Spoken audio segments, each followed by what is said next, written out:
नमस्कार दोस्तों, आप सभी का एक बार फिर स्वागत है गुरुकुल ऑफ साइंसेज में और आप देख रहे हैं आईएएस मैथमेटिक्स। तो देखिए जनाब, पिछली बारी हम बात कर रहे थे अपनी कॉन्टिन्यूटी की, है कि नहीं है जी। आज हम बात करने वाले हैं अपना कॉन्टिन्यूटी एट एंड पॉइंट। एक तो ये कॉन्सेप्ट सीखेंगे और एक सीखेंगे सर अपनी एक थ्योरम है कंटिन्यूटी को लेकर, उसको भी समझेंगे। तो बिना देरी किए स्टार्ट करते हैं आज का कार्यक्रम। तो देखो कई बार क्या होता है कि अपना जो फंक्शन है ना वो कॉन्टिन्यूअस होता है दो पॉइंट के बीच में, मतलब डिफाइंड होता है बेसिकली। कॉन्टिन्यूअस तो क्या कहता है, let a function F X is defined on A comma B. यहाँ पे देखोगे तो सर आपके स्क्वायर ब्रैकेट है which means A and B are also included. Graph बनाते हैं, आपको समझ आएगा, उस चीज को हम यूज करेंगे। देखो तो इस ग्राफ को देखिएगा जरा, यहाँ पे अपना y है सर, यहाँ पे अपना x है। मैं ऐसा मान लेता हूँ ये मेरा कोई फंक्शन था और उसके बाद जो है ये मेरा कोऑर्डिनेट जो है x का यहाँ पे a है और यहाँ मेरा कोऑर्डिनेट x का b है। ठीक, तो ये हमने ग्राफ अज्यूम कर लिया है। हम क्या करना चाह रहे हैं, हम इस फंक्शन को, यानी कि कोई फंक्शन होगा भाई, किसी फंक्शन का ही तो ग्राफ है ये, इस फंक्शन को हम चेक करेंगे क्या ये a पे कॉन्टिन्यूअस है, क्या ये b पे कॉन्टिन्यूअस है। तो सवाल ये होता है कि एंड पॉइंट पे कैसे चेक करें भाई। यहाँ तो देखो एंड पॉइंट पे सीन क्या चल रहा होता है, आपके राइट साइड में तो इधर ग्राफ है ए के, लेकिन क्या लेफ्ट साइड में ग्राफ है आपके, नहीं है। तो मैं आपसे पूछ लूं क्या एक्स ए पे आपको लेफ्ट वाली लिमिट दिखाई देगी, नहीं दिखाई देगी, ये तो मसला हो गया। ऐसे यहां देखो एक्स बी के लेफ्ट साइड में तो ग्राफ है, लेकिन क्या राइट साइड में ग्राफ है आपका, नहीं है। तो मैं आपसे पूछ लूं क्या कि एक्स बी के राइट साइड वाली आपको लिमिट दिखाई देगी, नहीं दिखाई देगी, क्योंकि वो फंक्शन डिफाइंड ही नहीं है जी। तो हम क्या करते हैं, जैसे मान लो हमें ए पे चेक करना है, तो अब यहाँ पे आप ए पे लेफ्ट साइड वाली लिमिट तो निकाल नहीं सकते क्योंकि इधर आपका फंक्शन ही नहीं है।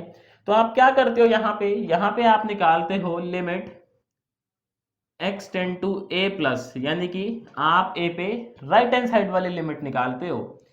लिमिट निकालोगे राइट हैंड साइड वाली और निकालोगे आप फंक्शन की वैल्यू a पे।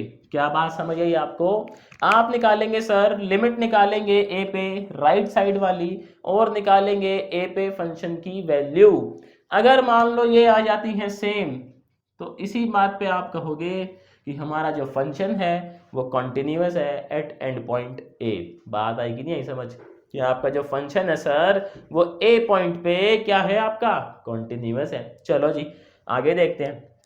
अब देखो कहता है जी the F X is said to be continuous at the right end X is equals to B if. ऐसी क्या आप मुझे बता सकते हो बी पे क्या कंडीशन होनी चाहिए कॉन्टिन्यूअस की, क्या कह रहे हो। बी में अपन लेफ्ट वाली लिमिट निकालेंगे, वेरी गुड, तो लेफ्ट वाली लिमिट निकालेंगे और क्या बी पे फंक्शन की वैल्यू निकालेंगे, बहुत बढ़िया। तो यहाँ पे सर कंडीशन क्या आई अपनी कि आपकी जो लिमिट है कौन सी वाली, एक्स पे मतलब बी पे लेफ्ट साइड वाली लिमिट आपकी इक्वल होनी चाहिए किसके, value of function at point B. अगर सर ऐसा है, आपकी यहाँ पे देखो लेफ्ट हैंड लिमिट और फंक्शन की वैल्यू इक्वल है बी के ऊपर, तो आप ये कहोगे जी कि आपका जो फंक्शन है वो एक्स बी पे क्या है, कॉन्टिन्यूअस है। बात आएगी नहीं समझ। अब होता क्या है, ऐसे ना हमें थोड़ा कम समझ आता है, हम क्या है एग्जाम्पल से बड़ी जल्दी समझ लेते हैं। तो देरी किस बात की, इसका भी एग्जाम्पल देखते हैं। क्वेश्चन देखें सर क्या कहता है if F X is equals to square bracket X. आपको पता ही है स्क्वायर ब्रैकेट किस लिए लगाते हैं, किस लिए लगाते हैं जी, वो बताता भी है वैसे अगर नहीं पता है तो। कहते हैं square bracket denotes greatest integer function, इसको हम ऑलरेडी कवर कर चुके हैं बेसिक ग्राफ वाली वीडियो में। कहते हैं चेक कॉन्टिन्यूटी ऑन 1,2। तो बेसिकली हमें क्या इसके एंड पॉइंट पे जो है कॉन्टिन्यूटी चेक करनी है। यहाँ पे देखो सर आपके एंड पॉइंट क्या है, एक तो 1 है और एक आपका 2 है। तो पहले अपन लेफ्ट वाले एंड पॉइंट पे देखते हैं, तो लिखेंगे at left end point, at left end point which is अपना x इज इक्वल्स टू 1। तो यहाँ पे देखो इसकी बात करते हैं। अब लेफ्ट की अगर हम बात करें तो आपको पता ही है लेफ्ट पे सर हमें क्या क्या चीज कैलकुलेट करनी है। एक तो हमें लेफ्ट पॉइंट है तो राइट साइड वाली इसकी लिमिट कैलकुलेट करनी है और हमें कैलकुलेट करनी है फंक्शन की वैल्यू। तो सबसे पहले हम लिमिट निकालेंगे, देखो इसकी जो राइट हैंड साइड वाली लिमिट है, limit x tend to 1 plus F X, इसको मैं ऐसे लिख लूँ क्या, limit h tend to 0 f of 1 plus h। तो जहां जहां फंक्शन में x है वहां वहां सर क्या पुट कर दोगे आप, 1 प्लस h पुट कर दोगे, है कि नहीं है। तो यहां पे हम क्या लिख देंगे sir, limit h tend to 0 greatest integer of 1 plus h। आप देखो 1 में कुछ स्मॉल क्वांटिटी ऐड कर रहे हो, 1 से 2 के बीच ग्रेटेस्ट इंटीजर की वैल्यू क्या होती है, 1 ही होती है। ग्रेटेस्ट इंटीजर किस पे काम करता है, इससे छोटा इंटीजर, इससे छोटा नियरेस्ट इंटीजर। लाइक मान लो 1.2 है आपका ब्रैकेट में, तो 1.2 से छोटा और नियरेस्ट इंटीजर क्या होगा आपका, 1 होगा ना। तो h तो काफी स्मॉल क्वांटिटी होती है, आप 1 में ऐड h मतलब h को ऐड कर रहे हो, तो ये क्या होगा 1.1 1 पॉइंट ऐसा कुछ होगा। तो आंसर क्या ही आ जाना है इसका, 1 आ जाना है। बात समझ रहे हो। और वहीं देखो मैं बात करूं जरा फंक्शन की वैल्यू 1 पे, f ऑफ 1 यानी कि ग्रेटेस्ट इंटीजर ऑफ 1, तो ये तो ऑलरेडी 1 है। f ऑफ 1 भी क्या है सर आपका, 1 है। देखो दोनों वैल्यू क्या आ गई आपकी, सेम आ गई। सेम आ गई तो सर क्या हम ये कह सकते हैं कि आपका ये जो फंक्शन है, ये जो आपका लेफ्ट एंड पॉइंट है x इज इक्वल्स टू 1, वहां पे कॉन्टिन्यूअस है, कह सकते हैं ये। चलो कह रहे हो तो मान लेते हैं। यहां पे क्या करते हैं, हम ये बात लिख देंगे कि limit x tend to 1 plus of f(x) is equals to f of 1, hence function is continuous at left end point which is x is equals to 1। जैसे देखो यहां चेक किया है, ऐसे ही अब हम इसको चेक करेंगे किस पे, आपके जो राइट वाला एंड पॉइंट है x is equals to 2 पे चेक करेंगे। तो यहां लिखेंगे sir at right end point, और राइट एंड पॉइंट कितना है जी, बोलो मेरे को, 2 है क्या, very good. x is equals to 2 लिख दिया, 2 लिख दिया यहाँ पे, इसको जरा अंडरलाइन कर लेते हैं। अब देखो यहाँ पे सबसे पहले हम क्या चेक करेंगे, जब हम राइट वाले पॉइंट की बात करते हैं तो हम क्या क्या कैलकुलेट करते हैं, बोलो। क्या हम लेफ्ट हैंड लिमिट कैलकुलेट करते हैं, वेरी गुड। और क्या कैलकुलेट करते हैं सर, फंक्शन की वैल्यू 2 पे। चलो तो इसको देखो कैलकुलेट करते हैं 1 बाय 1, अब आप कह ही रहे हो तो सबसे पहले सर कैलकुलेट करेंगे राइट हैंड साइड की लिमिट की लेफ्ट हैंड साइड करेंगे। चलो क्योंकि देखो आप राइट वाले पॉइंट पे हो, तो राइट में तो ग्राफ है नहीं, ग्राफ कहाँ है आपके, लेफ्ट में है, तो क्या करेंगे लेफ्ट वाली लिमिट। चलो जी, तो लिमिट, अब भाई आप कुछ कहो उसको काट थोड़ी सकते हैं, तो यहाँ पे देखो क्या लिख देंगे सर हम, f ऑफ 2 माइनस h, है कि नहीं है। अब जहां जहां फंक्शन में x है वहां वहां क्या पुट करोगे आप, 2 माइनस h पुट करोगे। तो limit h tend to 0 greatest integer of 2 minus h। आप देखो दो में से कुछ सब्ट्रैक्ट कर रहे हो, तो क्या आपसे मैं ऐसे पूछ लूं कि ये जो वैल्यू है ब्रैकेट वाली, जो ये वैल्यू है, ये 2 से कम आएगी। अच्छा 2 से तो कम आएगी लेकिन 1 से ज्यादा है, मतलब 2 में से आप कुछ पॉइंट सब्ट्रैक्ट कर रहे हो, तो ये 1 पॉइंट समथिंग आएगा, 1.98 ऐसे कुछ आ सकता है, ठीक। डेसिमल 1.98 है, तो उसका ग्रेटेस्ट इंटीजर कितना होगा, 1 होगा। क्यों, आप देखो 1.98 से आपको छोटा और नियरेस्ट इंटीजर क्या मिलेगा, 1 मिलेगा। तो यानी इसकी जो वैल्यू है सर वो कितनी आ गई, 1 आ गई। और वहीं अगर मैं बात करूं फंक्शन की वैल्यू 2 पे, तो ये क्या होएगा, ग्रेटेस्ट इंटीजर ऑफ 2, तो भाई सीधा सीधा ये तो 2 ही होता है। आप बताओ क्या ये ग्राफ, क्या ये फंक्शन आपका x इज इक्वल्स टू 2 पे कॉन्टिन्यूअस है, नहीं है। क्यों नहीं है सर, रीजन आप समझ रहे हो, क्योंकि यहाँ पे आपकी लेफ्ट साइड लिमिट और फंक्शन की उस पॉइंट पे वैल्यू क्या आई है, अलग आई है। अलग आई है तो भाई हमारे तो मौज हो गई, हम तो सीधा लिख देंगे कि since limit x tend to 2 minus of f(x) is not equal to f of 2, hence function is discontinuous at x is equals to 2। या जो हमारा फंक्शन है वो कॉन्टिन्यूअस नहीं है, कब, जब x की वैल्यू क्या है सर, 2 है। ये कॉन्सेप्ट समझ आ गया होगा आप लोगों को। चलो नहीं आया तो कमेंट बॉक्स खुला है, कमेंट कर देना। सो सर देखो अब बात करेंगे हम इंटरमीडिएट वैल्यू थ्योरम की। तो ये थ्योरम देखो कहती क्या है, पहले समझते हैं, फिर मैं आपको ग्राफ की हेल्प से समझाता हूँ। कहता है f(x) इज कॉन्टिन्यूअस, मान लो अपने पास कोई फंक्शन है और वो कॉन्टिन्यूअस है ऑन a, b, और यहाँ पे a और b आपके इंक्लूडेड है। तो आपका एक फंक्शन है एफ एक्स जो कि कॉन्टिन्यूस है a b पे, a b के बीच में मतलब, और a और b भी आपके उसमें है, इंक्लूड है, ठीक।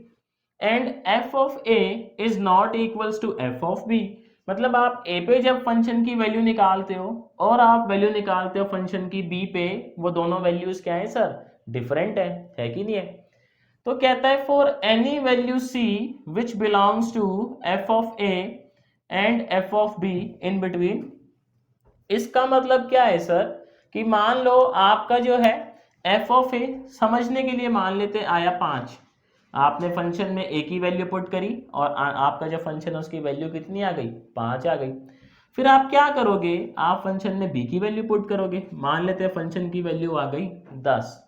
तो c क्या है, c अपना इन दोनों के बीच में कोई एक वैल्यू है। c क्या है सर, इन दोनों के बीच में कोई एक वैल्यू है। आगे देखो क्या कहता है, कहता है there is at least one number x not, आपको एक नंबर x नॉट ऐसा जरूर मिलेगा, कम से कम, एटलीस्ट लिखा है ना सर, तो कम से कम आपको एक नंबर जो कि x नॉट है वो ऐसा जरूर मिलेगा a b के बीच में, जिसपे आपकी वैल्यू c हो जाएगी फंक्शन की। मतलब x नॉट पे वैल्यू क्या हो रही है फंक्शन की, c हो रही है, ये आपको जरूर मिलेगा। अब ये थोड़ा बहुत क्या है, समझ आया होगा, नहीं आया होगा कोई बात ही नहीं है, ग्राफ से देख लेते हैं। देखो ग्राफ से क्या अपने को तुरंत समझ आ जाता है। तो दो ग्राफ है, आपको मैं समझाऊंगा। इस ग्राफ में देखो मान लेते ये पॉइंट अपना है x, a और ये को पॉइंट अपना x, b, x is equals to b, ठीक है सर। यहाँ पे फंक्शन की वैल्यू है f ऑफ a और एथ वैल्यू है जी इसकी f ऑफ b, ठीक। तो थ्योरम के मुताबिक सबसे पहले चेक करो a से b के बीच में कॉन्टिन्यूअस है, इस पे भी कॉन्टिन्यूअस है, इस पे भी कॉन्टिन्यूअस है। f ऑफ a और f ऑफ b इक्वल भी नहीं है। अब c इनके बीच में से कोई एक वैल्यू है, मान लेते हैं c पॉइंट अपना ये है, कोई इन दोनों के बीच में लेना है ना सर, तो ये अपना c है, f of a f of b के बीच में है। आप देखो ये यहाँ काटेगा ग्राफ को और ये पॉइंट आपका x नॉट होगा, तो चेक करो क्या x नॉट a b के बीच में कोई पॉइंट था। ये स्टेटमेंट क्या कहता है कि इन दोनों के बीच में आपको एक पॉइंट, कम से कम एक पॉइंट x नॉट ऐसा मिलेगा जिसपे आपकी फंक्शन की वैल्यू c हो जाएगी, और c आपका इन दोनों के बीच की वैल्यू है। मतलब कुछ भी हो सकता है, इन दोनों के बीच में है वो, ऐसा नहीं कि मिड वैल्यू है। वो कहता है f ऑफ a और f ऑफ b के बीच में कोई वैल्यू है, ठीक। तो इससे हमें देखो ये थ्योरम समझ आ गई। एक और ग्राफ देखो, आपको और अच्छे से समझ आएगी। मान लेते हैं सर ये अपना है एक्स ए, ये वाला पॉइंट है एक्स ए, इस ग्राफ को देखो, और ये अपना पॉइंट है एक्स बी, ठीक। यहाँ पे फंक्शन की वैल्यू क्या होगी सर, एफ ऑफ ए, यहाँ पे है ना, ये एफ ऑफ ए है, इसको एक्सटेंड कर लेते हैं ऐसे, ठीक। यहाँ पे वैल्यू होगी सर अपनी एफ ऑफ बी, ठीक। तो आप देखो अगर मैं इसको ऐसे कट कर दूं ग्राफ को, मान लेते हैं ऐसे, तो देखो ये एक अपना एक्स नॉट आ गया, ये अपना एक एक्स नॉट आ गया, और अपना एक ये एक्स नॉट आ गया। चेक करो तीनों ये जो एक्स नॉट है, क्या ये ए और बी इनके बीच में है। क्या कह रहा हूं मैं, चेक करो क्या ये तीनों जो एक्स नॉट आए हैं ना, ये ए और बी इसके बीच में है। देखो बिल्कुल बीच में है, और तीनों पे वैल्यू क्या आएगी अपनी सी, यही वैल्यू है, मान लेते हैं वैल्यू सी है। चेक करो क्या जो आपकी वैल्यू सी है वो एफ ऑफ ए और एफ ऑफ बी इनके बीच में कोई वैल्यू है। बिल्कुल बात सही है। तो थ्योरम ये कहती है कि अगर फंक्शन अपना ए और बी के बीच में कॉन्टिन्यूअस है, एंड पॉइंट पे भी कॉन्टिन्यूअस है, तो आपको क्या एक एक्स नॉट पॉइंट जरूर ऐसा मिलेगा जो कि ए और बी के बीच में होगा, जिसपे फंक्शन की वैल्यू सी होगी, और सी आपका एफ ऑफ बी और एफ ऑफ ए इनके बीच में ही पाया जाएगा। तो सबको समझ आई है थ्योरम, पक्की बात है।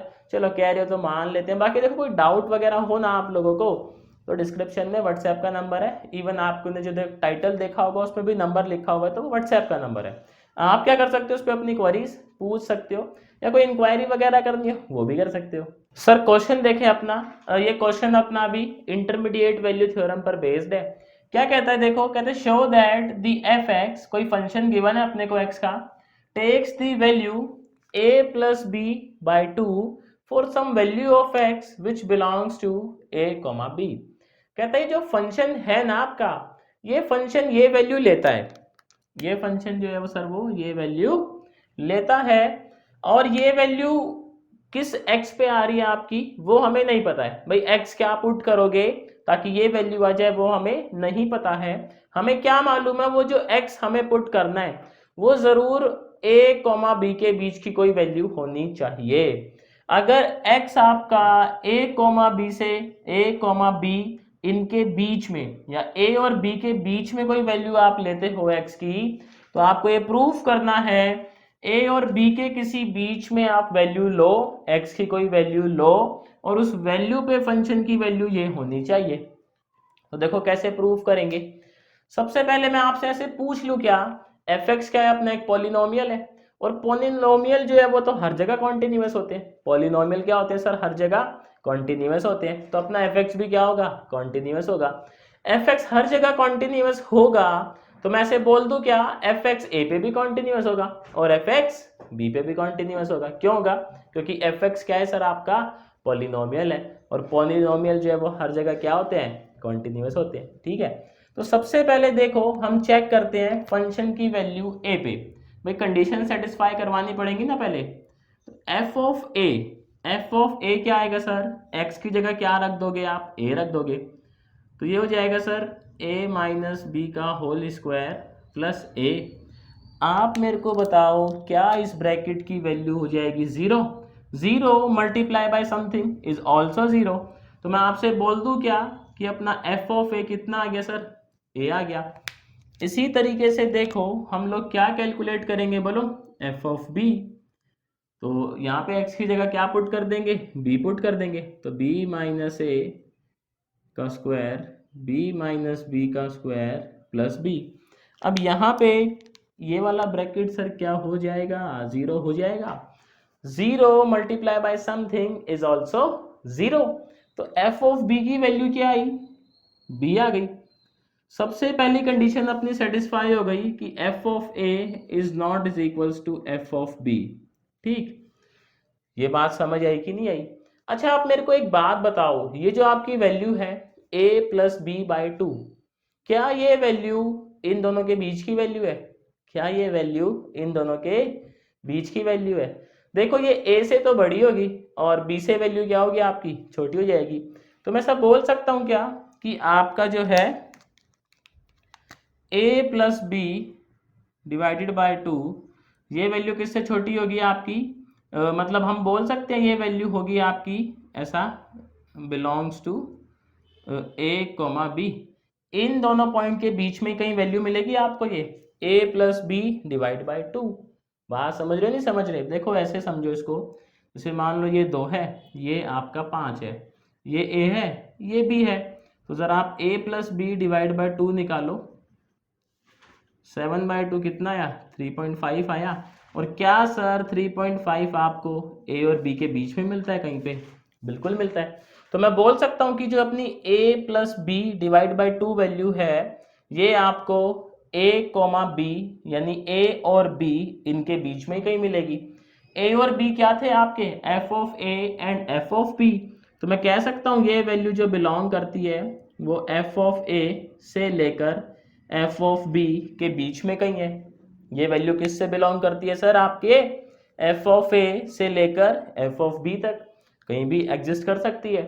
तो अब हम इंटरमीडिएट थ्योरम से ये कह सकते हैं क्या कि अगर ये वैल्यू अपनी इन दोनों के बीच में है, देखो ये वैल्यू आप अगर थ्योरम को देखोगे तो ये वैल्यू है c, ये वैल्यू क्या है आपकी c, कि फंक्शन कोई वैल्यू लेता है c और किसी x नॉट पे c आपका f ऑफ a से f ऑफ b के बीच में लाई करता है, और x नॉट आपका a और b के बीच में लाई करता है। बात समझ रहे हो, देखो अभी हमने थ्योरम समझी थी, तो क्या हमने समझा था कि c वैल्यू जो है वो f ऑफ a से f ऑफ b के बीच में कहीं होनी चाहिए, और c वैल्यू जिस पे फंक्शन ले रहा है, c वैल्यू जिस x पे फंक्शन वैल्यू ले रहा है वो x आपका a और b के बीच में कहीं होना चाहिए। तो अगर आपका c इसके बीच में है f ऑफ a और f ऑफ b के, तो क्या मैं ऐसा बोल दूं क्या कि मेरा x नॉट जो है वो ज़रूर a और b के बीच में होगा? बोल सकते हैं ऐसा कि जो मेरा x नॉट है वो a कोमा b के बीच में होगा। बात आएगी नहीं समझ? यही तो देखो मैं प्रूव करना था कि अगर आप x या जो भी वैल्यू ले रहे हो x नॉट, ये a और b के बीच की कोई सी वैल्यू है, तो आप ये प्रूव कर दो सर उस वैल्यू पे फंक्शन ये वैल्यू भी लेता है। तो हम लिख देंगे by intermediate theorem this is verified, है कि नहीं है भाई?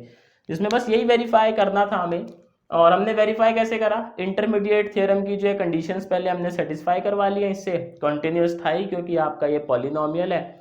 उसके बाद मैंने ये चेक किया कि a plus b divided by 2 क्या मेरा f ऑफ a और f ऑफ b इनके बीच की वैल्यू है? तो मुझे समझ आ गया जी a plus b divided by 2 a और b के बीच की वैल्यू ही है। अगर ये इन दोनों के बीच की वैल्यू है, इसका मतलब a कोमा b के बीच में आपको एक x नॉट ऐसा ज़रूर मिलेगा जहां पे फंक्शन वैल्यू क्या लेगा? ये c वैल्यू लेगा। समझ आया कि नहीं आया सबको? चलो कह रहे हो तो मान लेते हैं। तो देखो मेरी तरफ से आज के लिए इतना ही था। उम्मीद करता हूँ आज आपने एक नई चीज़ सीखी होगी, कुछ नई बातें हमने डिस्कस करी होंगी, है ना? कुछ नया सीखने को मिला होगा। तो आज के लिए शुक्रिया आप लोगों का। आपसे जल्दी मिलते हैं नेक्स्ट वीडियो में, तब तक बाय।